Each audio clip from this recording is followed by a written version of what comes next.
Hello world. Today I want you to consider identity amnesia. This is when you forget who you are. This is not the same as retrograde amnesia when you forget parts of your past, but really forgetting who you are in the present. That's a deeper problem because you not only know who you are, but you're lost because you do not know who you are, and that causes a lot of complications for yourself and others.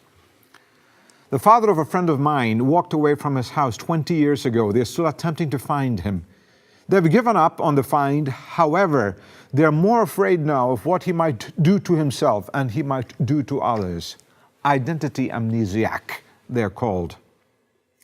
Now, that happens to us on occasion. It may happen to you when you forget your name and your password, because your name is the closest sibling to your identity. Remember the kid's puzzle which said, what belongs to me but I never use? What belongs to me but I never use? And of course the kids will tell you the answer is your name. It belongs to you but you never use because others use that toward you.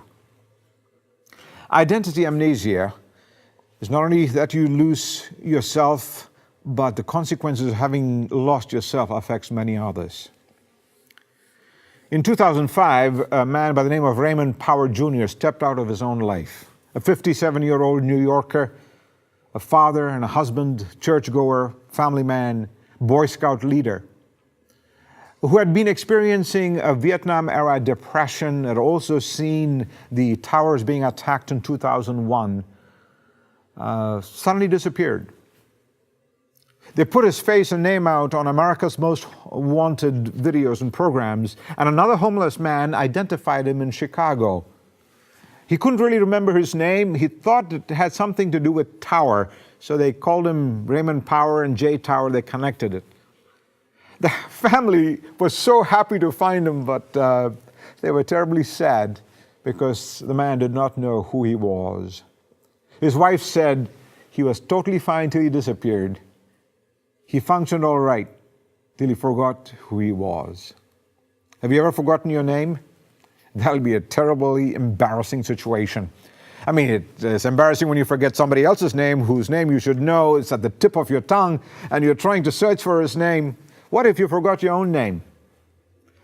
What would you do? Would you cough a lot to find out what your name is? Would you ask for your wife to tell you what your name is? Would you ask for your own business card so that you'll remember what your name is? You know all those tactics in remembering somebody else's name. But a bigger problem than losing your name is to lose your identity. Your core identity. And when you lose your core identity, you engage in all sort of self-destruction and delusion and self-deception. What you need is somebody who is intimately acquainted with you, who knows you just like you are, and will not dismiss you, will remember you, and will help you identify yourself. In your 1.0 version, you have forgotten who you are. And being lost, you damage yourself and you damage others. But the one who can upgrade you from 1.0 to 2.0 is God.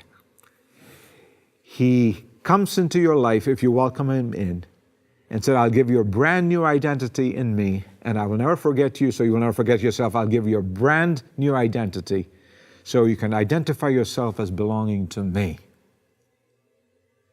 Identify yourself. If you like this talk, write to me. Let others know. Come to our website and we'll keep in touch.